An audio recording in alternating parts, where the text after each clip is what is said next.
Good evening. Good evening. Oh wait, we're not doing that. Welcome to the FAR podcast. I'm Nikodas, and I'm Grebog. And if you're curious, FAR stands for Fleet Action Report. Something we probably don't say enough.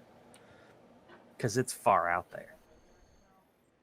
Or we're far out there. Well, yeah, that's probably true too. So how have you been? Welcome, viewers. I'm doing just fine. The viewers are currently watching me partake in a race on Rhizian, which brings us to our This Week in STO. So STO is currently hosting its summer event on Rhizian. This is a yearly event where you can come out here and play in the water and earn some crazy rewards. There are outfits. There's a free ship.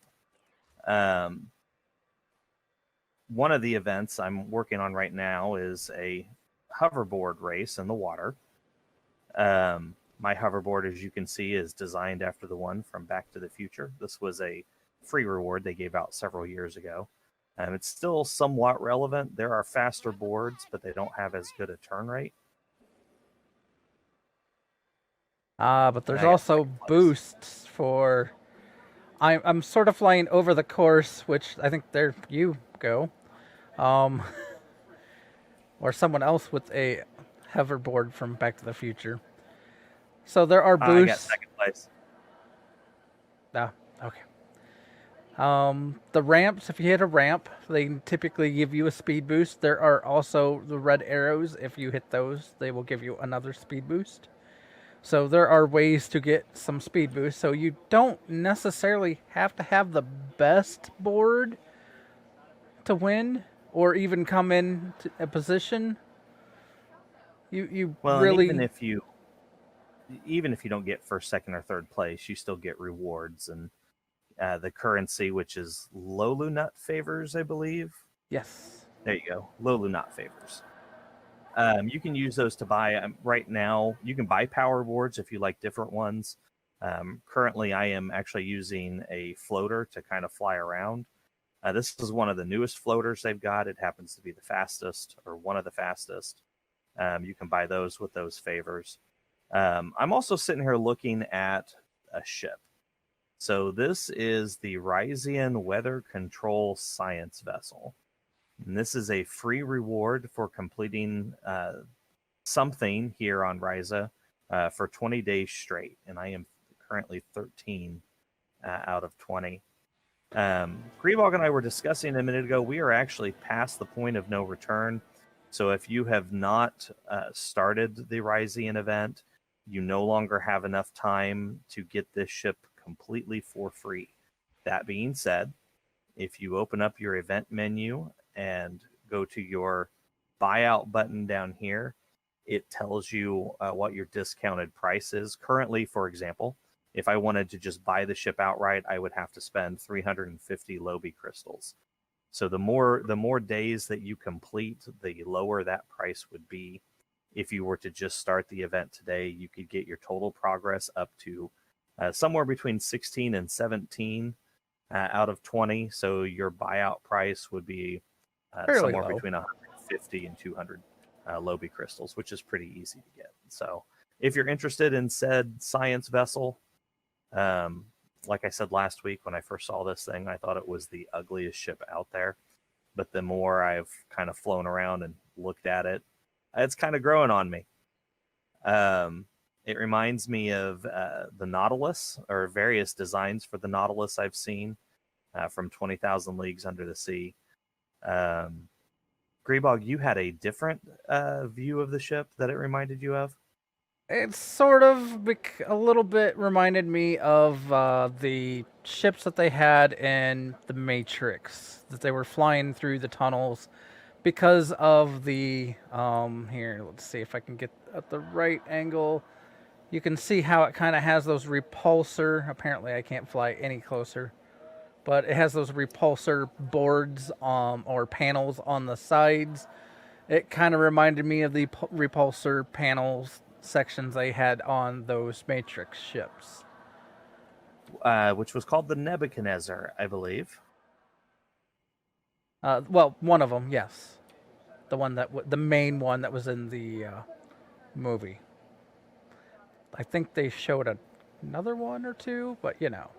Yeah, they do in the later shows. Nevertheless, we're not here to talk about the Matrix, but I was finishing up that race as we started, as you guys saw, so you get to see a little bit of the Rhizian Island. Again, this is the current summer event going on. STO also launched another event today, and I'm going to let Grebog take the reins on this one. Well, it's not really an event. They released a new set of ships. Let's see here. Switch over to me. See if I can find it in the store. Find this in the store. I'm surprised it's not featured. Maybe it may not be not in there yet. Fully released yet. So the new it's a new ship bundle that they are talking about. It's a Crossfaction Support Carrier bundle, and essentially for those that have flown the like the Cation Carrier and such, that has been basically they're updating this. Let's see. I don't think there was. I don't think there was a T6 version of the Cation Carrier. Not until now. So basically, they're updating the KDF version and the Starfleet, which the Cation Carrier was the support carrier was for Starfleet. The Volkov was for the KDF. They have a slightly different name for their new models, new updates. But also in this bundle, they are actually adding in a Romulan version and a Jem'Hadar version. So that is something cool to see. They are also adding in the frigates, like new frigate hangar pets with these. Yeah, I've got the Aatrex Carrier pulled up on my screen right now. This was the original Federation carrier. Not a bad ship, kind of a weird shape, but it was designed by cats, so what do you expect? Something like the frigates, typically I think you're limited one per hangar, if I remember correctly, for those type of hangar pets. Depending upon the size of your hangar pet, depends on how many of them that you could have. Frigates are meant to be a bit more powerful, essentially larger than a runabout, and smaller than like an escort. But it's almost like you have mini escorts that are coming out and helping you. The starter ship for the Feds is actually considered a frigate, so it'd be something along those lines. But they'll have an advanced version which you buy from the Dilithium store, which I can pull that up right. Not the exchange. Where?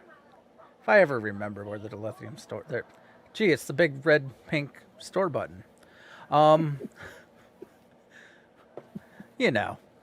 But here, they have a tab that just says hangar pets, and you can look at all the various hangar pets. Apparently there currently is a discount of 15% off. That's interesting. I guess I didn't know that. I apparently don't have enough dilithium to buy anything, but you can see here how there are frigates in here. There are also other hangar pets, even like Type 10 shuttles and stuff like that. Now, some of these require certain ships to unlock certain versions. An example here is the Advanced Jem'Hadar tech ship.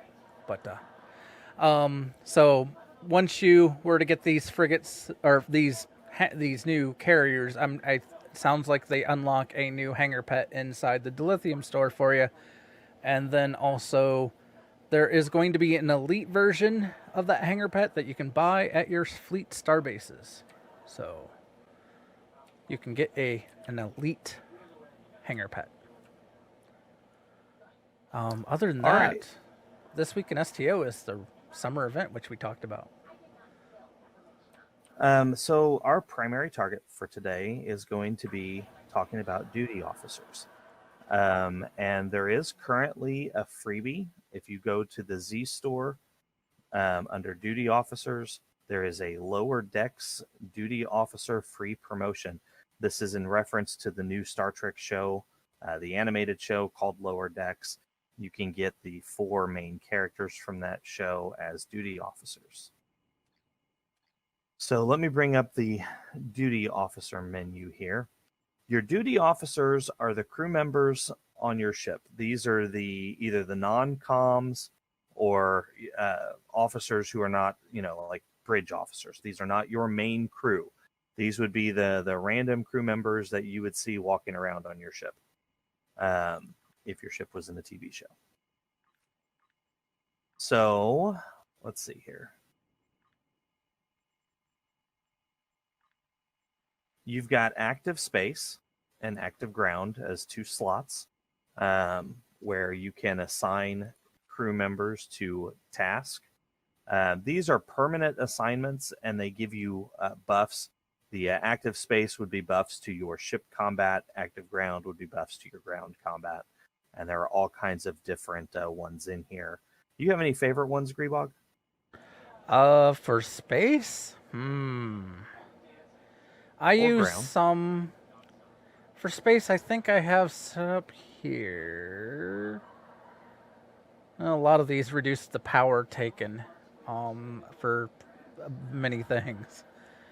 And then also I have one that is really nice, which whenever you use any kind of shield, like anytime you transfer shield strength from one area to another, which you do a fair amount while you're doing space combat, I have a officer here that will chance to remove hostile boarding parties. That is amazing. Yeah, that's handy ability. Ground, there's some, I don't know, there's so much. I have a lot of things. I picked a lot that work with my engineering. Chance to beam in an additional support drone. That is always a handy thing for me. Being an engineer, I create a drone, and sometimes I get 2. I love that one. Fair enough. But I really don't have too many favorites either. And I tend to change them out from time to time anyway.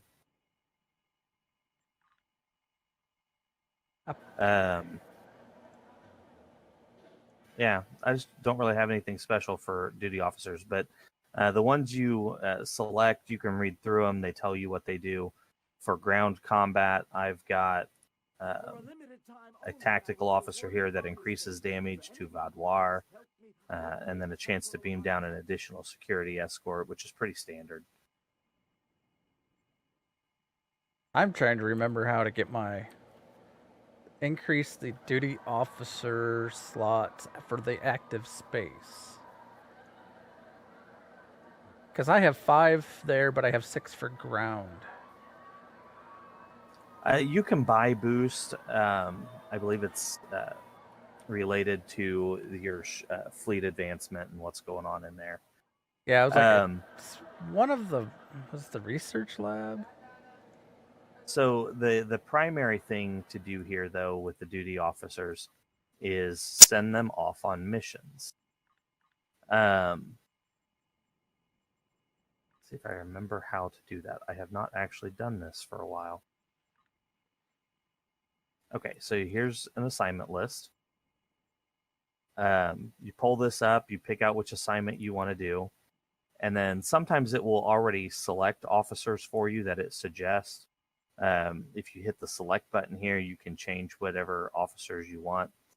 Up here, it's going to tell you what your success chance is, what your failure chance is, what your critical, and what your disaster. And then you've got your rewards and the requirements, which for this particular mission, I'm missing the industrial energy cells, so I cannot complete that one. Let me find one I can do here. Here's one. Okay.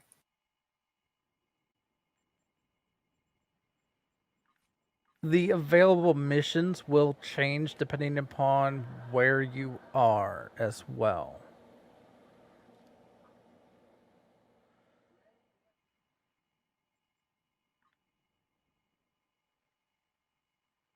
So the current, As you are, I was like, go the ahead. current map missions are the ones I'm talking about. Like I was down on Rhiza, there were no current map missions. But when I beamed up into, space over the planet, you now have a new big list of possible duty officer missions.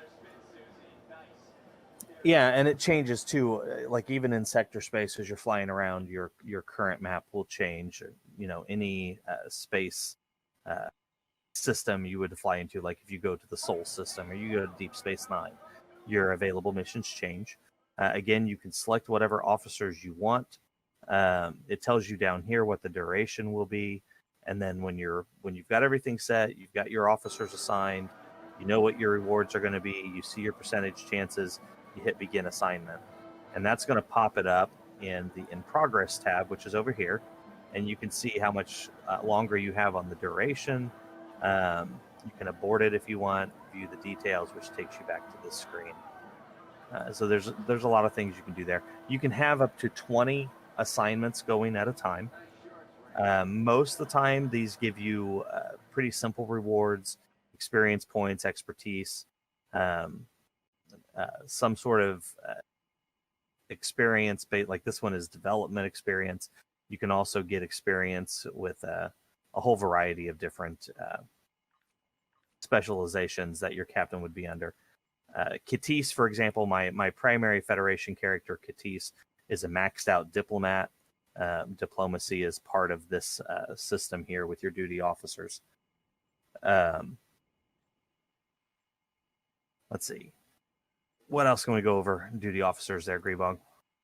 There is a way to get more assignment slots. It's based off, again, your fleet. You can get up to 3 more depending upon your fleet's embassy, what tier level they are up to. One of the branches gives you 1 per every tier. So you just would have to go visit the embassy, and there is a requisition officer down in the hangar area, I think technically, or one of the consoles down there, that will allow you to buy an additional assignment slot.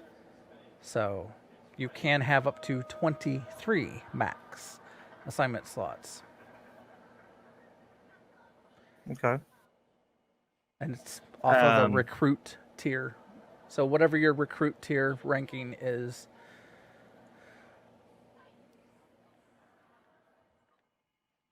Something that I do not have down in my notes, but I was just reminded of, is the Admiralty System. So the Admiralty System is very similar to the duty officer system, in which you can send your officers off on missions. Here in the Admiralty System, you pick out missions that are very similar, but it's your ships that you send. So as you collect more and more ships, there is a purpose to those. You have engineering, tactical, and science requirements, and then you have stats on each ship. For example, my prototype light explorer here has an engineering of 44. The requirement for this mission is 60. So that puts my success rate slightly under 50% and my critical at 9. And then I can go back through and find another ship. Let's see, we want one that's good in tactical this time. Let's go with this. And then we're going to want a science vessel, something high in science. Don't mind the fact that I have 156 in my ship roster. Wow, I only have 59. You got me beat. Again, though, just like your duty officers, once you have your ships assigned that you want to send on the mission, you know what your success chance, your critical chance, and you go ahead and hit that begin assignment button, and it starts it. So, and I'm limited in 3 of missions, so I can have 20 duty officer missions and 3 Admiralty going at a time.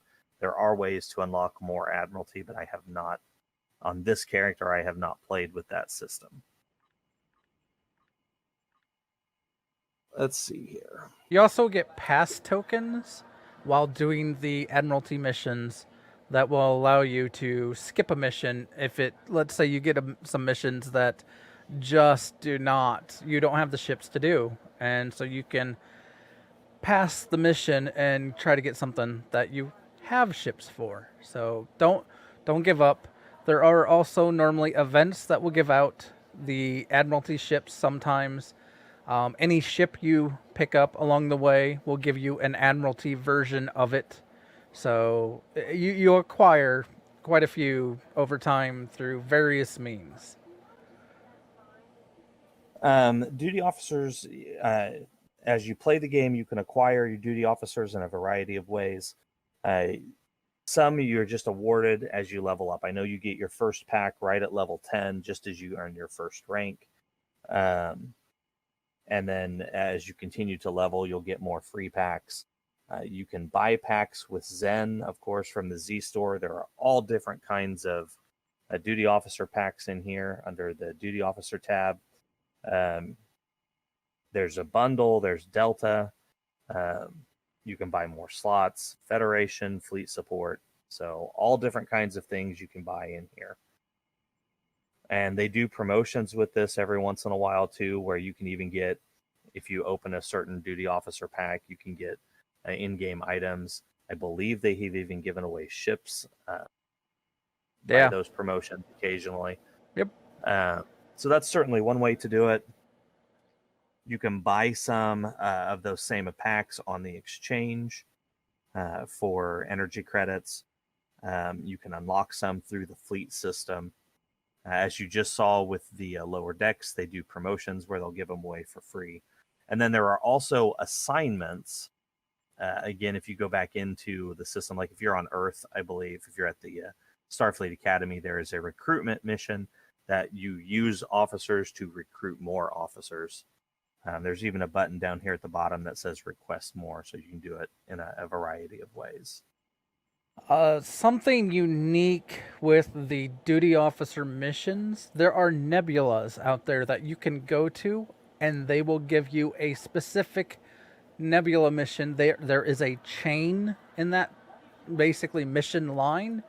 Once you complete the chain, a lot of them reward you a special reward at the end. Some of them is a one-of-a-kind rare duty officer that has some abilities that no other duty officers have. So be looking for those. I mean, and you can also probably Google and find out if you're looking for a specific person or duty officer where to get that. A lot of them I know come from some of these nebulas. Now, here's something I am not huge on. There is a crafting system in STO here, and your duty officers are actually used in that crafting system. I have not messed with it a whole lot, so again, I'm going to let Grebog take the reins here. Okay, so crafting, you have let me switch to my screen so you can better see what I'm looking at here. So when I drag this over so it's more not getting blocked by. So here you see how you can look at in progress. Again, you have a certain number of R&D slots. You start off with a lot less. Once you get, like, it'll tell you how you can unlock more when they're grayed out. So some of it requires you to get certain levels or certain number of these groups leveled up to a certain point to get more of these slots. There are also some that you can get from also the fleet system where, you know, you go to one of the fleet holdings and you can purchase it there. But to level up, the easiest way to level up, if you notice here, I have 20 is the max, and it is one of the ways that you can make your, like, beams. If I want to make a beam array, I can just set up, go in here. I could make a Mark 12, and then I could go through all the different types of beam. Like, here's omnidirectional is what I'm looking at. I could make all these variety of omnidirectional beam arrays, and then I could confirm it. Now, there is a chance it will upgrade while you are crafting it, but don't expect it. It's more likely going to be a white. and then you'll have to put it through the upgrade system and whatnot. But to level up, it's pretty simple. At the bottom of every tier of, like here I'm at the bottom of the cannons, there is a 20-hour mission that you can begin, and it will pick one of your required duty officers, and then you can do catalysts to this, but there's not a real huge point to do that, because it's just going to take 20 hours. You're only going to get so much experience. Now, they do R&D weekends where you get bonus experience. I would highly recommend making sure to queue up if you want to max some of these out, you will want to end up taking advantage of those weekends. But yeah, like here, I start that up in 20 hours. I will have some more experience. The benefits to some of these will be you just unlock more and more stuff that you can craft.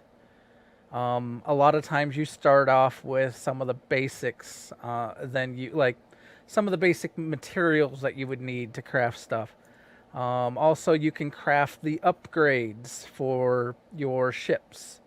So like here is a basic tech upgrade projectile, or once you get higher level with the projectile, well, since I'm in the projectile tree, once you get higher, even higher, you can get to improved, then superior. Then there is the superior experimental, which is the best one that can be crafted.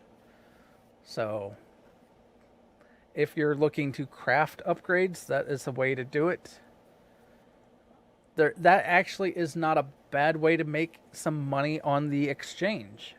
If you are making upgrades, you can sell them for a fair amount on the exchange. But yeah, there is one set for space gear to note in here. So if you look, I'm on the shields, and once you get high enough level, you can make the Aegis Covariant shield array. It is one of the few sets that is bound by the crafting system. So it also has I think engineering's got there's the impulse engines, and then science has the deflector array. But it's actually not a terrible set for a starting out tanking type ship. If you want to be a tank. You still with me? I am. I was just waiting for you to pause. The one more thing I want to go over with duty officers before we move on to our next topic here is that there is a place, if you go to Starfleet Academy, I'm sure there's a Klingon equivalent as well, but if you go to Starfleet Academy, you come to the building at the north end of the promenade here, come to the right side of this building, there is a personnel officer. You can talk to them, and then you can reassign officers. So reassign underperforming officers. What this does is it will turn higher quality officers into lower quality officers, or the other way around. You can go both ways. Okay, so you can go up or down. Yeah, there's a way to go up and there's a way to go down. What this is good for is fleet projects. So if you go to your fleet menu here, you go to holdings, a lot of fleet projects have a requirement of duty officers. This one here that I just selected has a requirement of 47 non-civilian duty officers.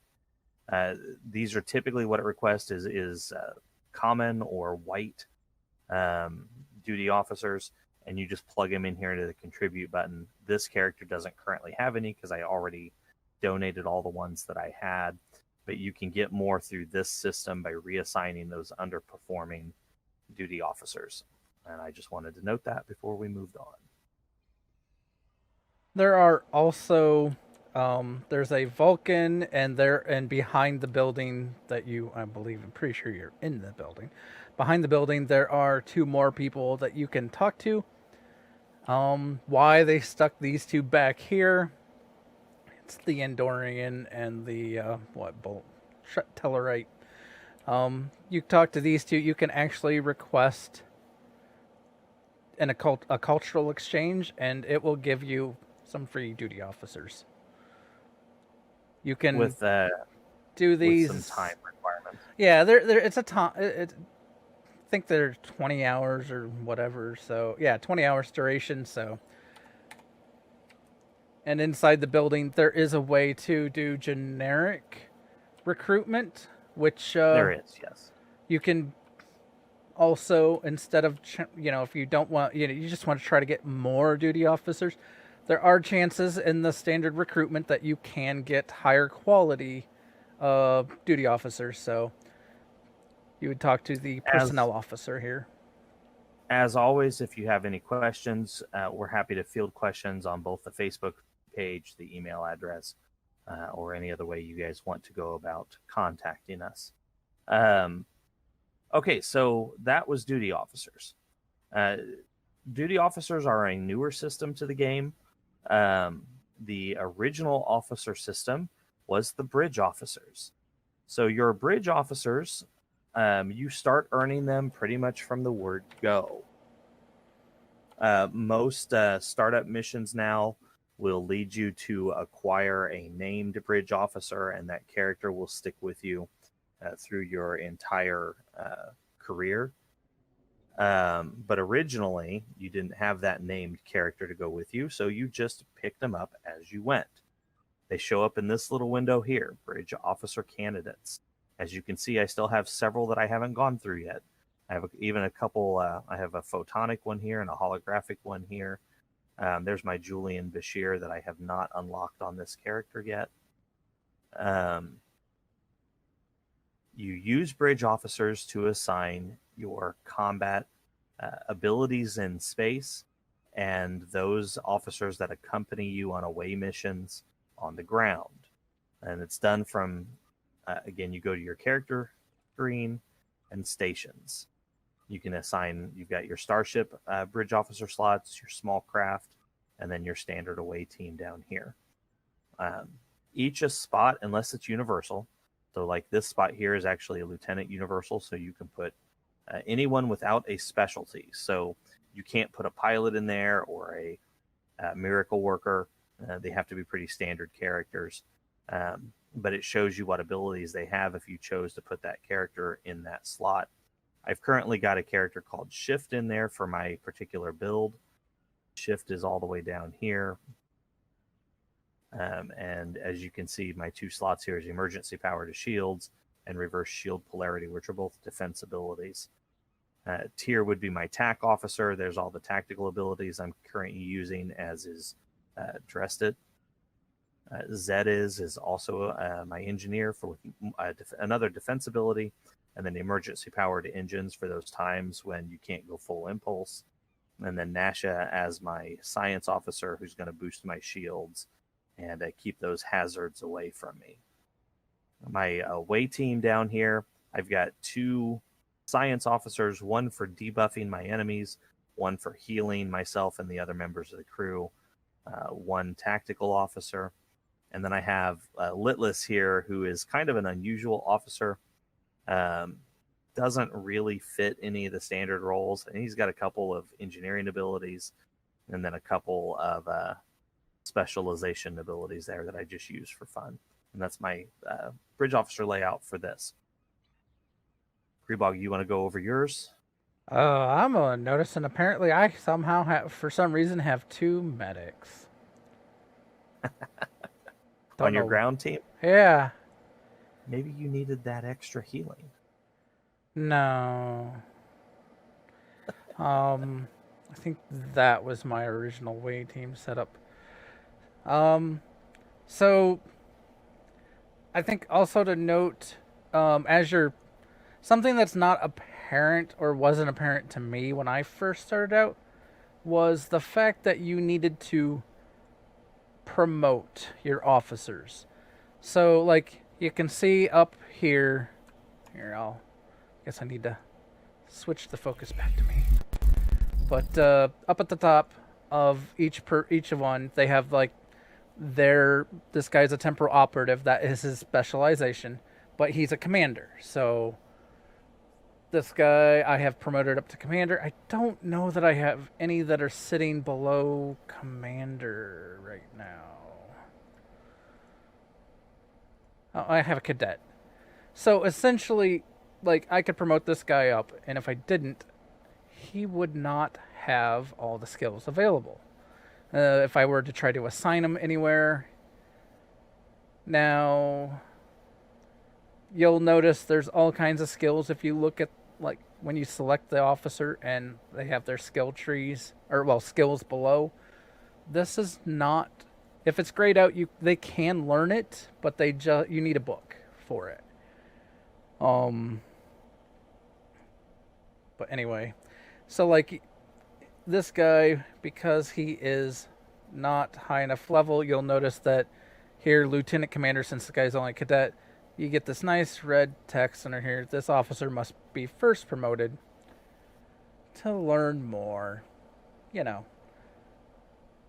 But for my stations, I typically run...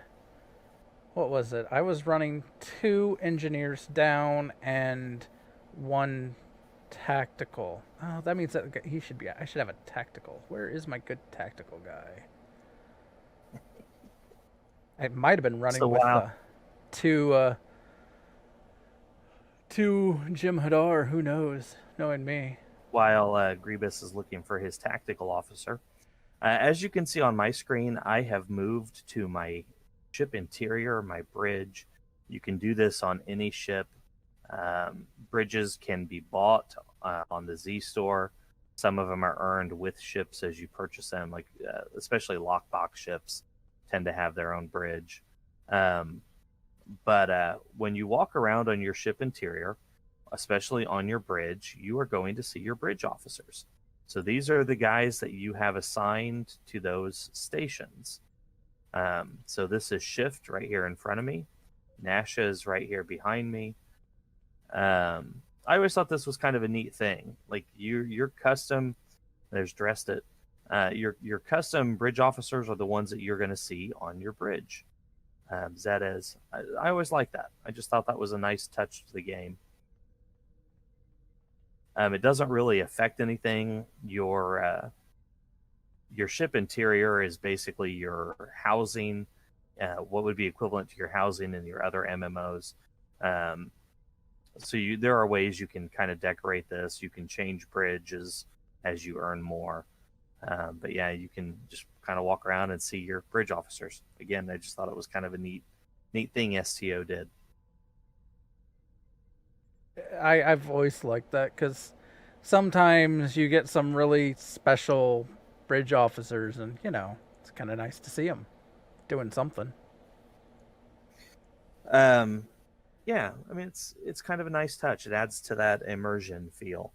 So much like anything else, you can acquire bridge officers through the Z store, through playing the game. You get them as you level up. There are missions that reward special bridge officers. There are vendors on your faction hub, like if you go to the Sol system, you go to Space Dock, there are people there you can purchase them from. You can also buy them on the exchange for your energy credits. And then there are fleets at your fleet holdings. There are special bridge officers that you can get from there as well. Something worth noting is your equipment, especially for those officers on your away team. These guys are going to beam down on missions with you. They're going to be fighting alongside you when you're not in a team of players. No matter what you do in STO, if you're on a ground-based mission, there will be 5 of you. So it's either going to be 5 players, or it's going to be you and 4 of your bridge officers, or some combination thereof. If you only have 2 players, then 3 bridge officers are going to come with you. So equipment becomes an important thing. And it's worth noting that your bridge officer's equipment looks very similar. Here's your captain's equipment. you go down the list of your bridge officers, the equipment spots look very similar because they use the same equipment. Anything you can equip on your main character, on your captain, you can equip on a bridge officer. Same with the outfits. Each bridge officer has their own outfit that you can customize. There are a few exceptions. For example, Tyr here that I am highlighting right now was a special reward. He is no longer available in the game, and his look you cannot change. But most of them you can, and as I'm flipping through them here, you can see most of them I have put in the same uniform. Good example of the ones I can change and which ones I can't. But I wanted to have my crew look very similar. So if I could put them in the new Alliance uniform, then that's what I did. But the equipment is here on the right. They can even equip special items like these little party poppers here that I've got on Dressed It. I put them in the device slot kind of as storage. But they will use them. So if you beam down on a mission with a guy, with an officer that has one of these party poppers, they will blow that party popper all over the place. Kind of funny to see sometimes. It's amusing. That's why sometimes I give them weird stuff. Sometimes. And Trauma Junkie, thank you for the follow. Oh, we have an extra person. Nice to see you. Okay, so we went over equipment, skills we talked about. Again, they have space and ground skills. Let me pull up Nasha here real quick. Nasha is my default ground medic, my healer. So I went through and bought several different abilities for her to use on these ground-based missions. Medical tricorder, vascular regeneration, medical tricorder again, and then this one here is the tricorder scan. So she, like all healing, all 4 abilities are healing based. She's the one that keeps my crew up, as opposed to Nellen here, who is more debuff. I take that back. That's the wrong character. Hunter's the one I was thinking of. Here we go. Tachyon Harmonic, Electrogravitic Field, Stasis Field, and the Nanite Health Monitor. So he does have one healing ability, that Nanite Health Monitor. The rest of them are debuffs that he uses against enemies. So there are tons of abilities for you to choose from as you are customizing them. Again, these abilities you can buy off the exchange. There are training officers in your faction hub.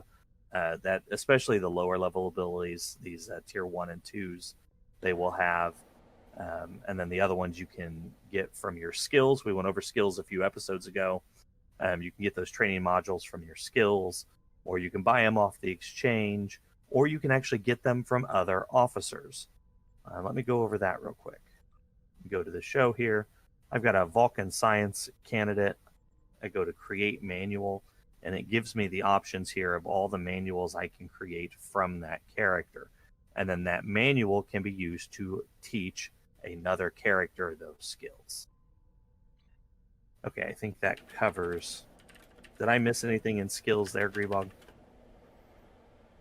I don't think so. It looks like you were... Oh, no, you're on your ship. I'm going to run up to the Earth Space Dock to show you real quick where to find the vendor for some of the abilities.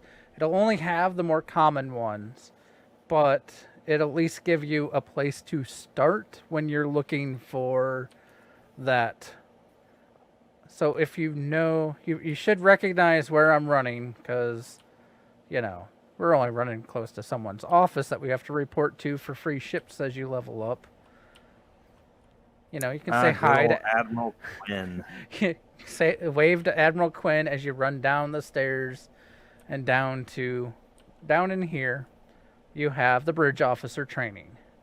If you also notice, that icon above the head is something where you can, on fleet star bases, it'll have the same icon, or other holdings, and these training people are out there. You just have to look for that kind of icon. And same as this officer here to the right. This is your requisition officer, where you can get new bridge officers. So those two, at least on Earth space dock, those two are fairly close together. I know in the fleet star bases they tend to be close together. Yeah. So most times you're going to see those two fairly close. And you'll notice that a lot of these, it just takes credits to purchase here. They broke this up into Tactical S for space and Tactical G for ground. And then after that, they have the Command, S and G, Pilot, Temporal Operative, and Miracle Worker. So that way, if you have a bridge officer that has a specialization, they are able to, you can look here in specific spots for any other skills that they don't have by default or didn't roll. They can think of it much like rolling. It's a random RMG roll on what skills they start with. So you could get a bridge officer that has an extremely rare ability or skill. And if you don't want to use that person, I would highly recommend doing what Nikodas said before, which was, have them turn that into a book for you, so that way you can train another one of your officers, or you could even sell it on the exchange for money. Good way to make money. Since we're on the topic here, for example, my officer tier that I have assigned in my tactical spot has an ability called Attack Pattern Omega 3. Omega 3 is a very rare ability. Typically in this spot, you will see Attack Pattern Omega 2. This was a special officer I got that I turned it into the manual in their trained tier. That is one of my favorite abilities. The Attack Pattern Omega makes you immune to hold effects. So you cannot be movement debuffed. You're immune to disables. Tractor beams don't affect you. You cannot be forcibly teleported, stuff like that. And that's a fun ability, especially in those days when I used to PvP. People loved tractor beams back then. It was fun just to kick that ability on and, just fly around them anyway. Good way to make people mad, too. Another ability I really like, though, is this Torpedo Spread. I used to be a bigger fan of the torpedo fire at will. I can't think of the name of it. High-powered. Right, it's like a high-powered. Yes. That used to be my default torpedo ability, but as I have gotten more into the game, the Torpedo Spread I think is more fun. It basically launches a huge quantity of torpedoes at every enemy that's within range. So you'll see torpedoes just flying out of everywhere on your ship. It's a really neat animation. I just get a kick out of it. And you don't lose a whole lot of power for it. So even if it's single target, it's still worth using because you'll have 4 or 5 torpedoes that fly out and hit the one target that you're fighting. And again, it's a fun visual on top of everything else. But Grebog has a different favorite ability. Well, the one I really like, it kind of works with the Fire at Will for the beam arrays, and it's chemosite-laced weaponry. Now, I would love to have technically the rank 2 version, which would actually go in, like, if you're looking, I have moused over the cadet slot, or the lowest one that they have. It'd be the next slot up, and I haven't found it, or at least not at a reasonable price. And basically, I picked that up off the exchange, and it is unfortunately a Zindi terrestrial lockbox, so it's not even a guaranteed drop from there. But definitely look on the exchange if you're looking for it. Though sadly, it's probably going to be millions of credits. A lot of those lockbox items they're rare, and a lot of them are very powerful. Yeah. Essentially, with combining that with the Fire at Will, it allows all the beams that are hitting to do a small radiation AoE around them. So if you're fighting a large pack and they're all somewhat close together, you're hitting them more than once because they're then bouncing damage off of each other. It's also That sort of it's when I'm flying around, you'll notice that you'll see these pulses coming out from the ships that I'm hitting, and that's what typically triggers that. I've seen some science ships do something very similar. They'll use a science ability like Tychon's Rift, or maybe even a series of tractor beams to kind of pull all the enemies in, and then they'll hit them with fire at will with the chemocyte laced weaponry, and just kind of wipe out whole swaths of enemies. It's kind of fun to see. I've been running a lot of STFs, or TFOs as they're called now, and I've seen that used more than once, and it's kind of fun to see a bunch of little ships all explode in unison. Big booms. I'd like to point out here, so the ability I mentioned, the Torpedo Spread, also works with my traits. We covered traits in a previous episode, but this is a way you can kind of get a build going around a certain thing here. So my trait is Entwined Tactical Matrices. You get this off a tier 6 ship. When you activate Torpedo Spread, you automatically apply Fire at Will 1 and Scatter Volley 1 to yourself. So whenever I hit one of those torpedo spreads, it also makes my beam weapons and my cannon weapons also multi-target. So I suddenly become a beast for dealing with like groups of enemies, and that's kind of a fun thing to do for one of the builds. Speaking of builds, well, before I get into that, anything else you want to go over for bridge officers or duty officers there, Grebog? There's a lot of them. There's a lot of ways to get them. True. And don't stress out if you don't have the perfect ones right off the bat. It takes time, and just keep playing. You'll eventually get more and better duty officers and bridge officers. Me being the sentimental type, even though my very first bridge officer is not of great quality, I still keep her around. I get that. I've had Zetas here since I started the game. He sticks with me. I think the rest of them I've got. Shift is a Android. Dresset was a Z-Store purchase. Nasha was a Z-Store purchase. Tier was a mission reward. But good old Zetas right here has been my engineer since day one, and I just don't ever plan to get rid of that guy. Let me pop him up here so you guys can see good old Zetas. Zetas is a Tellarite. So he's short, he's grumpy, reminds me a lot of fantasy dwarves. He's carrying one of my favorite weapons right now, the full auto phaser from Discovery. He's a fun guy. I used to write stories about him being all kinds of grumpy. Well, yeah, that's the thing about the Tellarites, right? Like, even their ambassadors, it shows it in Enterprise. Yeah. That's what they're known for. They like people to be rude to them because they're going to be rude right back, and they get a kick out of it.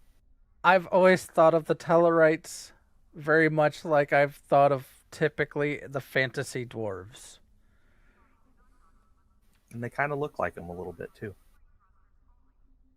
I was just like,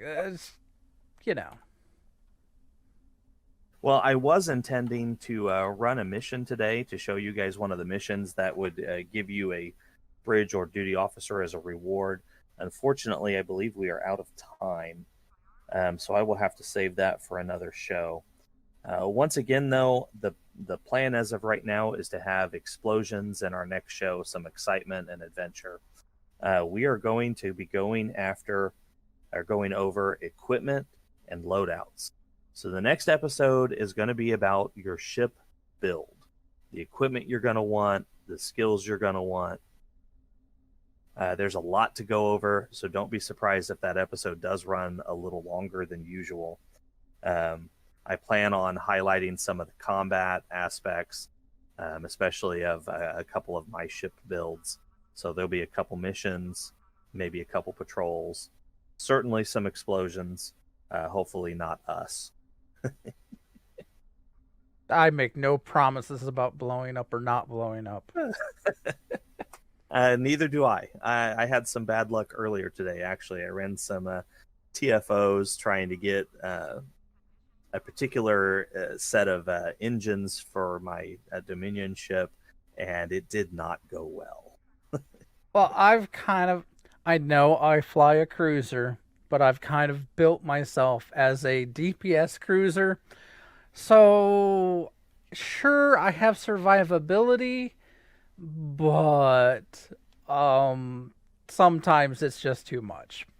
I can understand that. It's pretty easy, especially in the newer missions.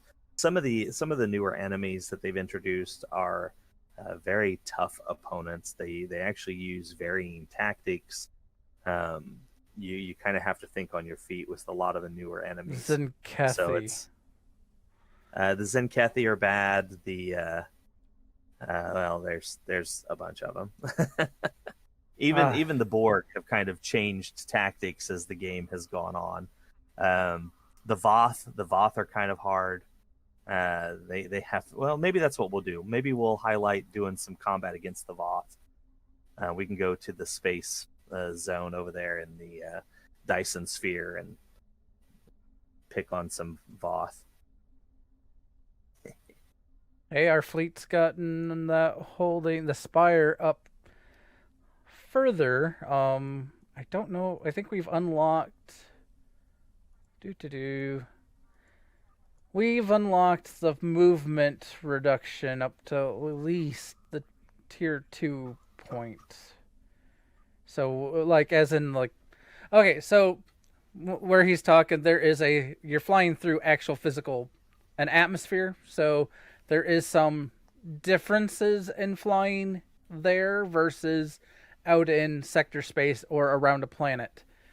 And depending upon your fleet's spire, depends on how much of the movement, like atmospheric friction, is an issue. And it looks like we only have the 33% reduction, but even still, that'll help. Yeah, the Dyson sphere was a neat story. We might have to go over that sometime too. Maybe we'll do an episode about the war zones. That could be fun. War zones. It'll be fun to do it with someone other than sure, you can kind of go in solo and do stuff, but sometimes it gets hairy by yourself. Well, yeah, going over builds and whatnot. Next episode might be a fun one to bring a third person, a guest in as well, just to have somebody, especially if we're going to go after the Voth. Some of their ships are massive and a little difficult to take down at times. So that could be fun. Or the Vodwar. We could go after the Vodwar too. They're a little different. They have some space artillery based weaponry that can take out a ship in just a couple hits. So if you're not careful, that's where evasive maneuvers is very handy. Well, there's called evasive maneuvers for a reason, right? Uh-huh. What's another enemy that they've gotten some fun tactics on? Let's see. The Tholians. The Tholians are interesting when they start sprouting those Tholian webs all over the place. Yeah. Spiders in space. Tholians are interesting. They've done very well making the vast majority of the enemies have varying tactics. And something at least a little bit unique about them. Because sure, you can fly one ship and blow them all up, but if they were all the exact same, it would get a little boring, So having spider web like things and for one group, and another group has artillery that just annihilates an area if you're not still there when it lands. Oh, and the Nakul are good at using distraction tactics and um, have you start targeting drones and holograms and stuff that just isn't really there. Oh, also, aren't they the ones that have the hey, I'm going to shield this one so it's immune until Yeah, you yeah, that too. so you have to make sure to switch targets to the one that's shielding the other. So, yeah. They make you They've done think. pretty good with it. Even the basic enemies, like when the game first came out, it was basically Klingons, Romulans, and Cardassians were the basic enemies. But as time has gone on, they've even altered them a little bit. Like Romulans, for example, when their ships blow up, they utilize the. Let me back up a second. In the Star Trek universe, Romulans don't use matter antimatter warp cores. They use singularities. So they actually trap a very small black hole in the middle of their ships, and they use the energy from that black hole to power their engines. So in STO here, they have represented that in two ways. First of all, they have their own engines. They have singularity core warp drives rather than like the same ones that the Klingons, Federations, and Dominion use. But the second way they do that is when a Romulan ship explodes, for a split second, you actually see the black hole. So everything will get sucked in, and then it will explode. And that's kind of an interesting aesthetic. It doesn't. I mean, their explosions might be a little bit wider than a typical ship blowing up, but it doesn't really change the game. Yeah. But it's just kind of something different and something that you have to watch out for if you have a bunch of Romulan ships that go boom all at the same time. All right, guys. Well, I have talked everybody's ear off today, so I am going to leave it at that. It has been a fun show. Thank you very much for joining us. Next week, equipment and ship loadouts. And as always, I will leave you with the immortal words of John Delancey as Q. See you out there. Live long and prosper.